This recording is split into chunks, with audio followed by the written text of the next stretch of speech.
vida é o que mais importa.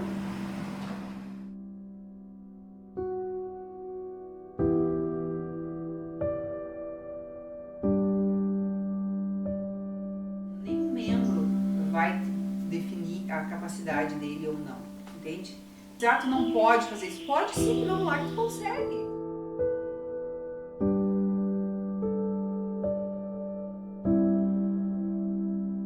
Normalmente a gente que tem saúde, a gente não lembra que a gente enxerga, que a gente ouve, que a gente sente cheiros, que a saúde é o silêncio do corpo.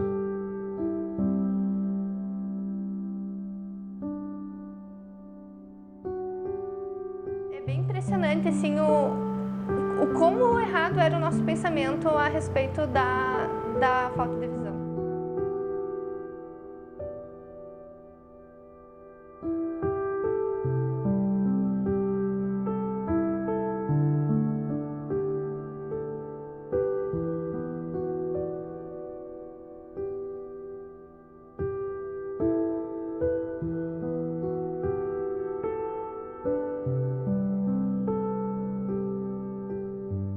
Eu sou a Silvana Paco Cogumelo, mãe do Lorenzo, o menino deficiente visual. O Lorenzo hoje tem 15 anos. Eu tinha 15 dias do Lorenzo, nos deslocamos até Curitiba, onde fizemos um exame de fundo de olho, que se chama. Ele era um bebezinho, só que naquela semana o hospital tinha perdido uma criança naquele exame, então eu tinha que assinar um termo onde eu tinha que fazer esse exame, mas o Lorenzo não podia ser sedado. Então foi muito difícil para mim e para o meu esposo, porque o Lorenzo era um bebê e nós tínhamos que segurar ele para o exame, onde o exame era literalmente abrir o olho do Lorenzo, colocar um anel, um lubrificante dentro e um aparelho, parecia uma pua, ia fazendo esse movimento no olhinho do Lorenzo. Foi muito difícil, muito doloroso para nós pais, vendo tudo aquilo, sabendo que eu estava sentindo muita dor, porque a gente sabe que um grão de areia que cai no olho é uma dor insuportável. Então nós sabíamos que eu estava sofrendo muito naquele momento, mas que a gente estava fazendo aquilo porque a gente amava, primeiramente, né? Porque a gente queria ir para onde tivesse que ir para achar uma solução para reverter a visão do Lorenzo. Descobrimos que o Lorenzo tem microftalmia, que seria olho atrofiado, olho pequeno, reduzido, aniridia, ausência da íris, e opacidade na córnea, que é tipo uma catarata aqui em cima do olho que deixa o olho esbranquiçado. Mas a principal notícia mais boa é que o Lorenzo poderia ser suscetível a transplante de córnea. Por quê? Porque o olho do Lorenzo, o espelho dos olhos do Lorenzo é com anomalias, mas atrás é um olho normal. Então a córnea ela é introduzida, então teria a chance dele vir a ter um pouco mais de visão que o que ele tinha, né? Então começou-se então uma luta para conseguirmos aonde fazer esse transplante. A gente começou então uma caminhada. Começamos em Cruz Alta, Porto Alegre, Curitiba, São Paulo. O que o Dr. Walton sugeriu? Alemanha. Por quê?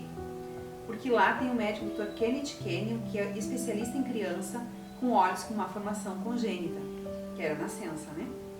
Então, começou então uma luta, por quê?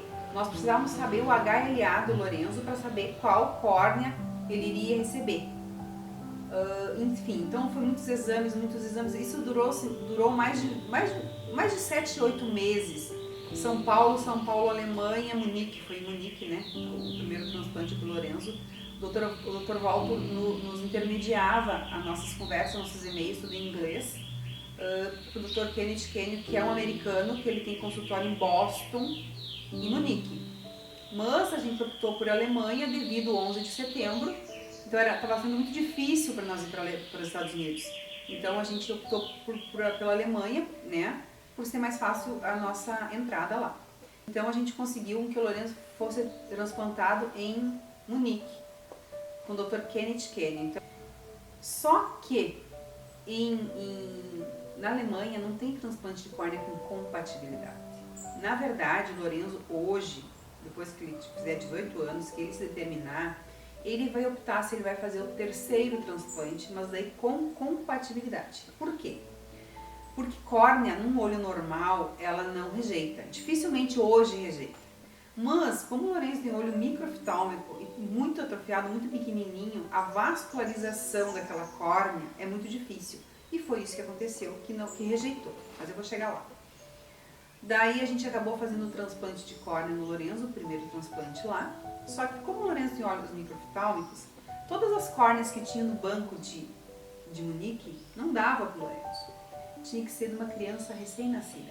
Então que a gente precisou trazer uma córnea dos Estados Unidos, fizemos um translado dos Estados Unidos, uma córnea de um bebê recém-nascido que foi recortada e aplicada no olho do Lourenço. A perda de visão aconteceu no ano de 96, foi descolamento de retina do olho esquerdo e depois fiz várias cirurgias, não consegui salvar o olho esquerdo. Depois passou para o direito. Também foi feito várias cirurgias no banco de olhos lá em Porto Alegre, onde eu me tratei e com o tempo não deu para salvar, fiquei sem visão. Uma perda muito difícil no momento e a gente, para se acostumar não é fácil. Eu fiquei praticamente um ano em casa, sem querer conversar com ninguém, simplesmente me isolava das pessoas e ficou muito difícil.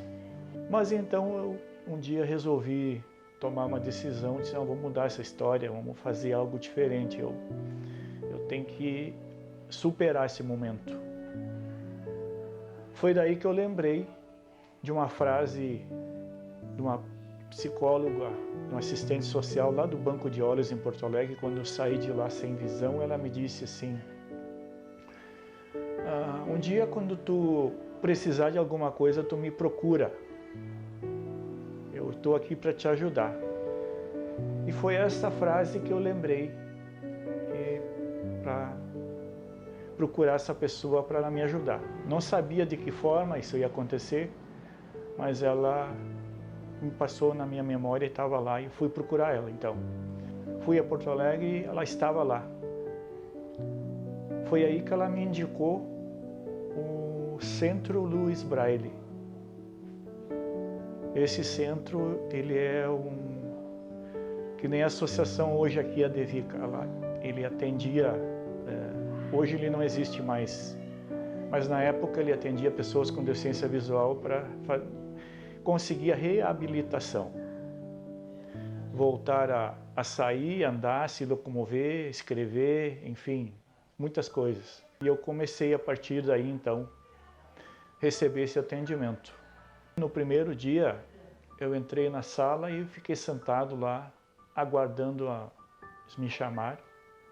E nisso entrou uma pessoa lá, eu vi que ele entrou de bengala, entrou lá batendo bengala, entrou e disse, bom dia, tudo bem? Eu vim aqui, mas eu estou com um pouquinho de pressa, eu vim pegar meus livros e eu estou com pressa, eu tenho que passar no mercado, eu tenho que ir no banco, tenho que fazer almoço e de tarde eu vou trabalhar. Aí a pessoa ficou ali, sentou do meu lado, sim, meu lado, e mais uma vez a minha curiosidade, vou perguntar para ele se ele é cego, porque eu nunca imaginaria que cego poderia fazer tudo o que ele falou. Perguntei para ele o nome, se você é cego, você é deficiente visual? Sou. Tu faz tudo isso que tu falou? Aí ele disse, isso e muito mais. Foi o que bastou para mim, né? Então eu pensei, se ele pode, eu vou fazer também. Então a partir dali, então, eu comecei os cursos lá em Porto Alegre, curso de Braille, curso de orientação mobilidade, que é o uso correto da bengala, e fiz outros cursos mais e em pouco tempo eu tinha mudado a minha vida. Eu nunca esqueço, para mim é muito emocionante eu falar, porque naquele momento a gente sempre tem uma ideia do americano, uma pessoa muito fria, né? Eu nunca esqueço do Dr. Kennedy, um senhor, espero que ele esteja vivo, ainda não tenho mais contato com ele, que eu entreguei o Lourenço. Tu tem que entregar no momento que você entrega para uma cirurgia, tu entrega ele peladinho, né? E o Lourenço estava peladinho e eu entreguei o Lourenço nas mãos dele e eu disse assim, entrego nas suas mãos. E ele louvou o Lourenço, ergueu o Lourenço para o céu e disse, não, primeiramente nas mãos de Deus. Ele me deu um abraço, acho que aquele abraço foi o melhor abraço do mundo que eu podia ter recebido. Porque você imagina, você viaja com uma criança de 11 meses, tu, ele e Deus. Você vai para um país onde você não fala nada, mas você é acolhido, graças a Deus. E sempre foi te passada aquela imagem que o americano é frio. Só que eu não foi isso que encontrei. Eu encontrei pessoas calorosas, um ser humano, primeiramente. E eu tenho muita fé e Deus estava sempre muito presente conosco. Após isso, ele levou 28 micropontos na córnea. Só que esses micropontos tiveram que ser tirados aqui no Brasil. Eu fiquei mais um mês em São Paulo, onde o Dr. Walton Mosé tirou os pontos dele. Então a córnea estava extremamente cristalina. Começou a reabilitação visual. Reabilitar e reabilitar. Exercícios, exercícios, exercícios. Daí até que um dia a doutora Silvia Weissman, que é oftalmologista, especialista em reabilitação visual, me chamou e disse assim, mãe, tu tem noção do que é reabilitação visual? Eu digo, não tenho, mas posso aprender. Ela disse, então você vai ensinar teu filho a enxergar. Eu digo, tá, vamos lá então, né? E eu comecei então a ensinar o Lourenço a enxergar. Contrastes, hoje o Lourenço tem percepção de cores porque ele foi ensinado a enxergar. Entende? Nós trabalhávamos, pode ir pro quarto dele, é tudo meio colorido, né? Pra quê? Pra contrastar. A casa aqui é bem colorida. Eu fui ensinada a usar sempre batons vermelhos, cores coloridas, roupas coloridas. Agora não mais, assim, não mudou, porque hoje eu já tenho a visão dele formada, né? Mas então foi muito fundamental o começo da reabilitação visual, né? Que começa nos primeiros anos de vida. Porque você tem duas situações. Ou você faz o transplante de córnea quando ele é bebê, para a córnea desenvolver com o crescimento, ou você faz depois que os olhos param de crescer, que é o caso do Lourenço, que agora é ele que vai fazer por ele. Ele vai decidir se ele quer ou não fazer um terceiro transplante. Que nem eu sempre colocamos para ele, que tudo que estava ao nosso alcance quando ele era bebê, a gente fez. Então agora a decisão é dele. Em 2006, 10 anos depois que eu perdi a visão, 10 anos depois, 2006, eu tive a oportunidade de fazer aquilo que eu tanto queria fazer na época que me ajudaram lá em Porto Alegre. Assumimos a Adevica em 2006 e começamos a trabalhar. Com 25 anos eu perdi a visão e foi bem impactante a perda da visão, né? E um dia uma amiga da família levou o Wilson lá em casa e ele me falou da associação, como funcionava. E até então eu pensava que não teria mais como continuar, né? Não teria mais como fazer o que eu fazia antes, né?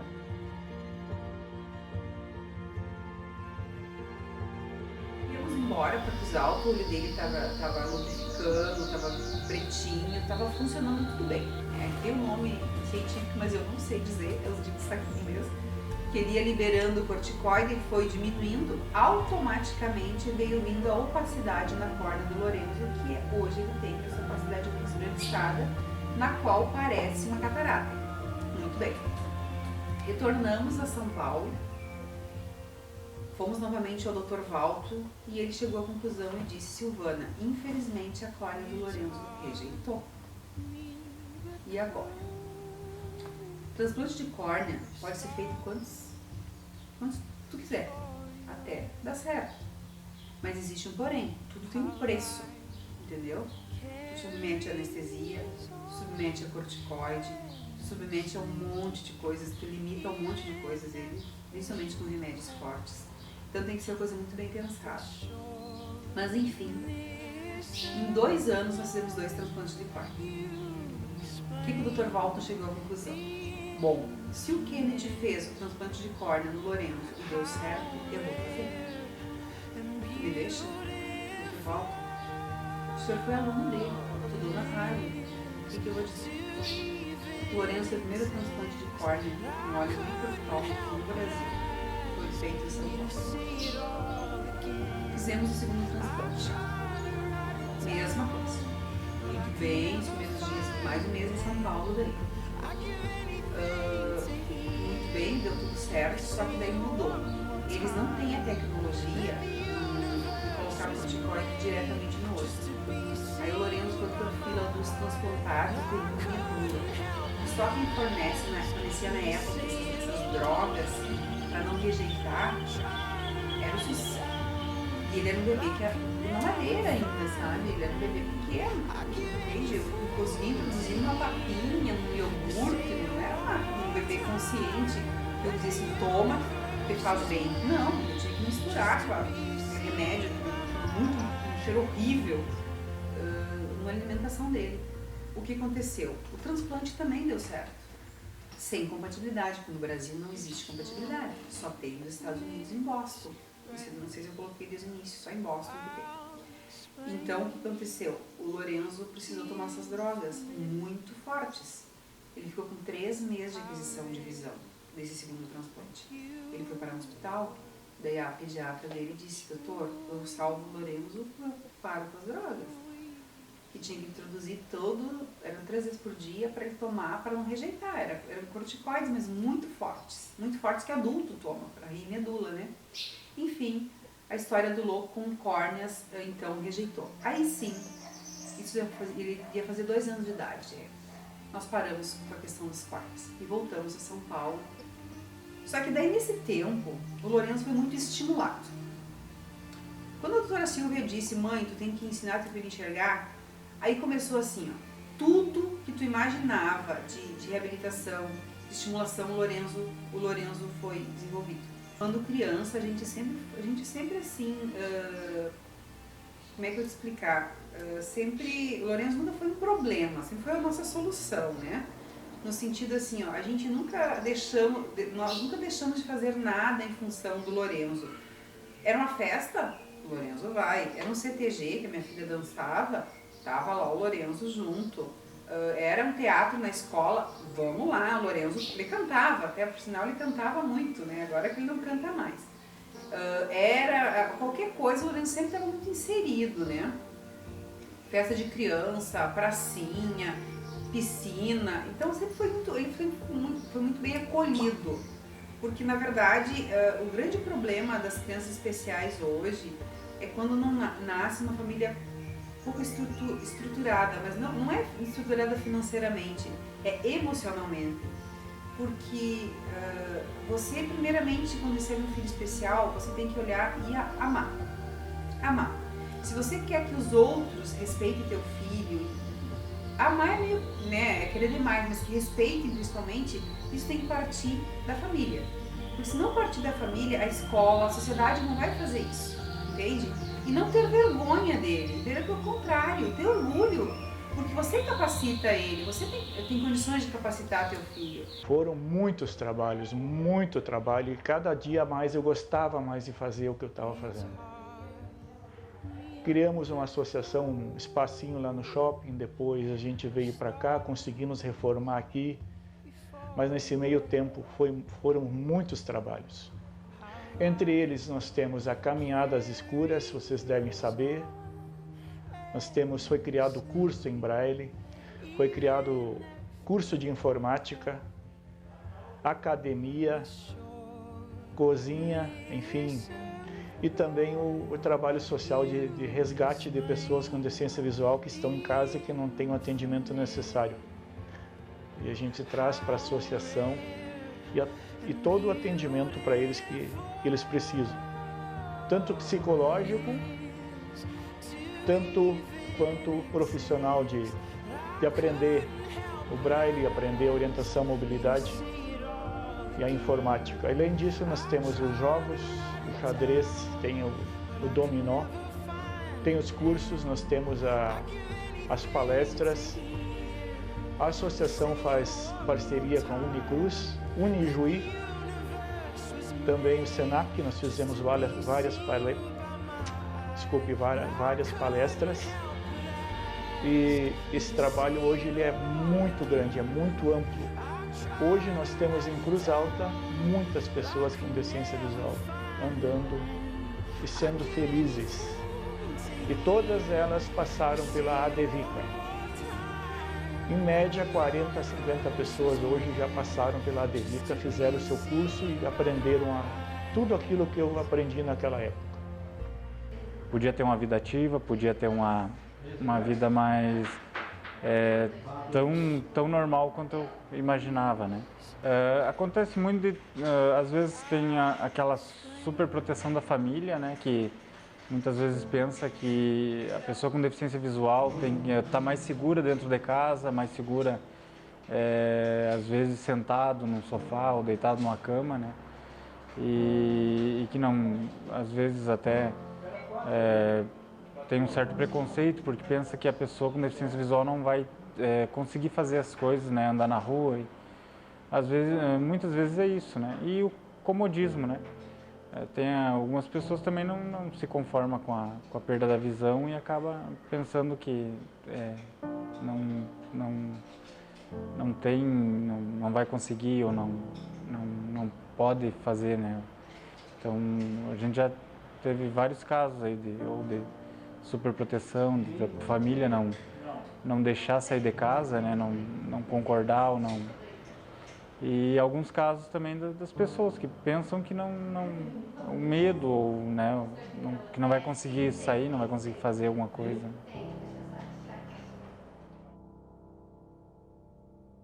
No meu tempo livre, eu basicamente costumo olhar bastante vídeo, jogar xadrez também é uma coisa que eu gosto, né?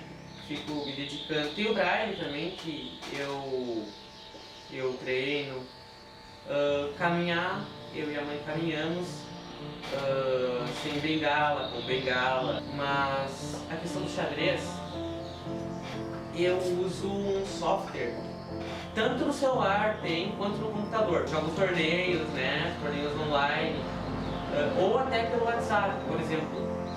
Em chamada de WhatsApp, quando o torneio, por exemplo, existem os torneios gaúchos, que o clube de xadrez para deficientes visuais faz, do Clube de Xadrez do Rio Grande do Sul, que nós geralmente fazemos por chamada de WhatsApp, sem regulamento de tempo, enfim, um torneio amistoso, né? Mas no computador também é perfeitamente possível. Tem um programa, tem um servidor online, não é só para deficientes visuais, ali tu joga com todo tipo de gente, mas os torneios geralmente são só deficientes visuais.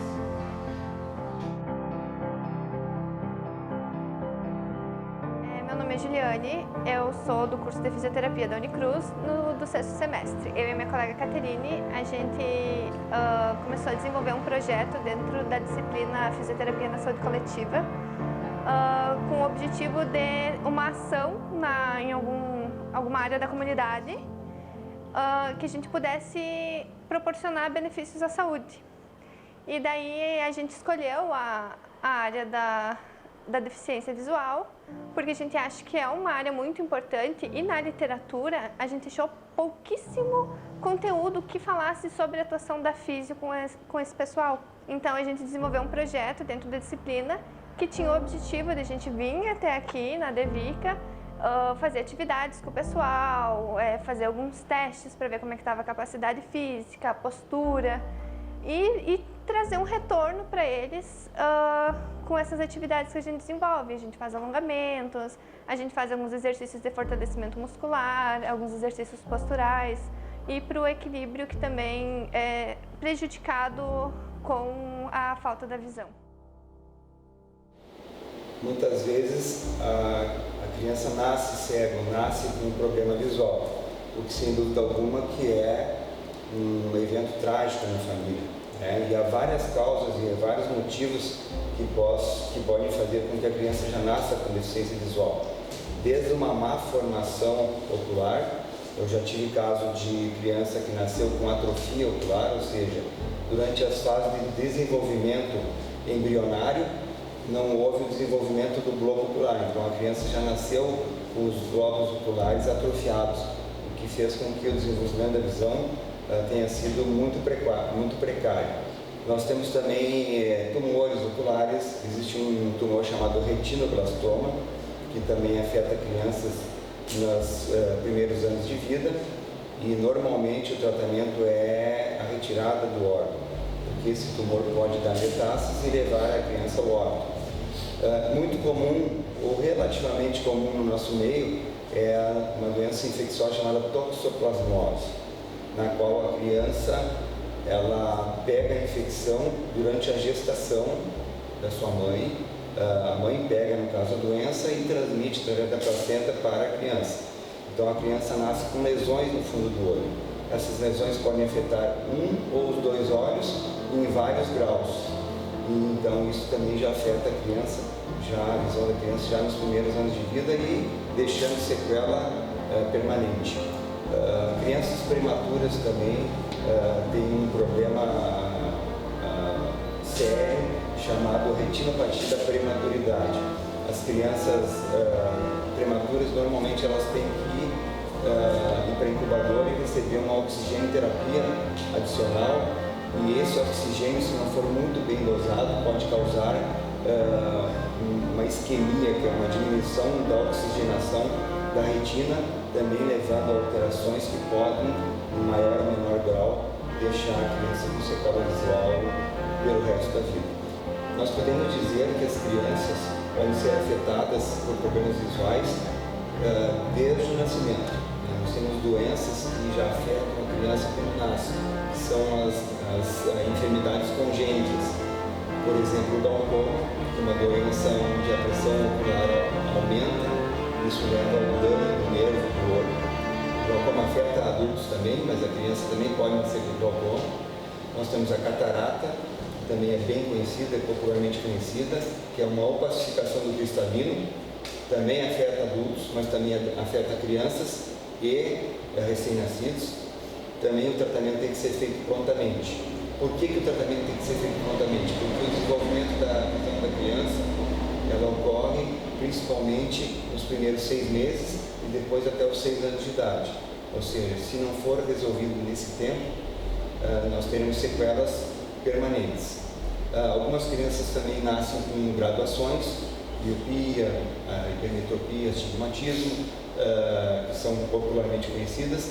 Nós temos o estrabismo, que é a vesguice, termo popular. Algumas crianças nascem com estrabismo também, que devem ser tratados, corrigidos também a tempo. Uma doença bem, graças a Deus, rara, mas que existe é o retinoblastoma, que é um tumor ocular que afeta as crianças até os 2 anos de idade normalmente, e quando é feito o diagnóstico, o órgão tem que ser extirpado, porque é uma doença que pode levar a metástases e aí a morte ou óbito da criança. Dentre as causas de cegueira que existe, principalmente depois da idade adulta, nós temos 2 causas principais, o glaucoma e a catarata. O glaucoma é a principal causa de cegueira irreversível. O que significa isso? Aquela cegueira em que depois que a pessoa perde a visão não tem como recuperar, porque é uma doença que afeta e mata o nervo do olho. Já a catarata é a principal causa de cegueira no mundo, mas felizmente é uma cegueira reversível, ou seja, operando a pessoa recupera a visão. Então a gente pode dizer que os deficientes visuais, de modo geral, que a gente encontra por aí, às vezes na rua, caminhando com aquele tatuador, aquele mastrozinho, normalmente eles são cegos por glaucoma, porque não há mais o que fazer para melhorar a visão dele. Catarata hoje em dia se opera muito facilmente, cada vez nós temos o paciente, as pessoas têm mais acesso a esse tipo de cirurgia, então dificilmente a pessoa fica cega por catarata e morre cega por catarata, porque mais cedo ou mais tarde ela acaba operando e recuperando a visão normalmente plenamente. Mas nós temos causas de cegueira também com tratamentos variados. Nós temos infecções, inflamações intraoculares que podem deixar como sequela uma perda de visão, às vezes de um olho, às vezes dos dois. Uma doença muito comum hoje em dia, que afeta os idosos, se chama degeneração macular relacionada à idade, que é uma degeneração, é uma atrofia da retina. Isso ocorre em idosos, porque é uma doença involutiva e já existe desde sempre. A questão é que a sobrevida hoje em dia da gente, digamos assim, expectativa de vida aumentou. Então hoje nós temos pessoas que vivem tranquilamente até os 80, 85, 90 ou mais anos, então essas pessoas acabam desenvolvendo essa doença, cujo tratamento ainda não é definitivo, mas já se faz muita coisa que não se fazia até 10, 20 anos atrás. Então a gente consegue já evitar a cegueira de muitos idosos que antigamente morriam cegos por causa dela. Quando a gente chegou aqui na Devica foi uma experiência bem diferente, assim. A gente não tem contato com esse tipo de pessoal no nosso curso, assim, é bem pouco. Nós médicos, de modo geral, dependendo de cada especialidade, a gente passa por muitas experiências, algumas positivas e outras negativas. Isso faz parte, a gente tem que estar preparado para isso, até para dar suporte para os nossos pacientes, para os familiares. Então a gente passa por experiências negativas, quando a gente faz diagnósticos de doenças graves, doenças sérias, doenças que podem levar à cegueira. Algumas a gente expõe que o tratamento poderá curar, poderá amenizar, outras a gente sabe que não há cura, então a gente tem que conversar com o paciente, explicar as possibilidades, mas dentro de uma realidade. A gente não pode enganar o paciente, mentir para o paciente e nem criar uma expectativa enganosa. E experiências positivas também a gente passa frequentemente, principalmente após uma cirurgia de catarata, por exemplo, que a gente opera e a pessoa recupera a visão. Então já tive casos bem emocionantes, nas quais os pacientes tiravam o curativo no outro dia, e alguns que já estavam cegos e choravam, os familiares choravam. Eu já tive um caso de uma senhora que tirou o curativo e ela viu o seu neto pela primeira vez no consultório, porque ela já estava cega quando ele tinha nascido e ela demorou para operar, então ela conheceu o netinho aqui no consultório comigo a primeira vez, tirando o curativo no outro dia da cirurgia de catarata. Então esses casos são legais para a gente, são bem gratificantes e faz parte da nossa profissão.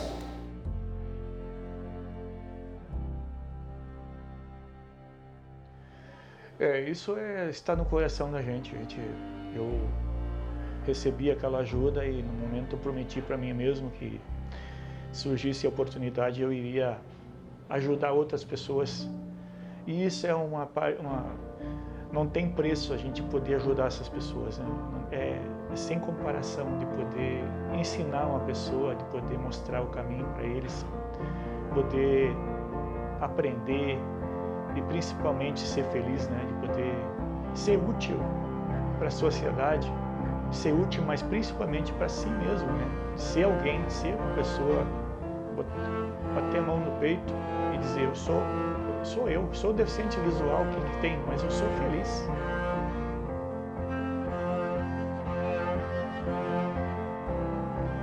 Professores, muitas vezes, eu falo muito com professor de sala de recurso, eu digo, não olhem os alunos pelo que eles não fazem, olhem pelas qualidades, não pela deficiência dele. Estimulem, elevem as qualidades e deixem a deficiência por último. Vocês vão ter muito mais êxito no trabalho de vocês, de vocês focarem na dificuldade. Não, isso não serve só para eles, serve para nós também. Nós, seres humanos, a gente tem a tendência de exaltar o que você tem de ruim e não elevar o que você tem de bom, né? Então, vocês têm que ter uma balança que pesa mais positivo e negativo, né? Então, você é uma pessoa que um estímulo, né? Para ser melhor. E isso é deficiente, isso é a pessoa com deficiência. Ela precisa ser elevada, elevar o que ela tem de bom. A inclusão é dentro de casa, não precisa ter dinheiro, basta ter vontade e amor. Porque no momento que a tua família recebe teu filho e que ela sente que o amor transborda da própria família dele, não tem ninguém que não aceite. A Devika é um reinício, né? É uma porta de entrada para uma nova vida, né?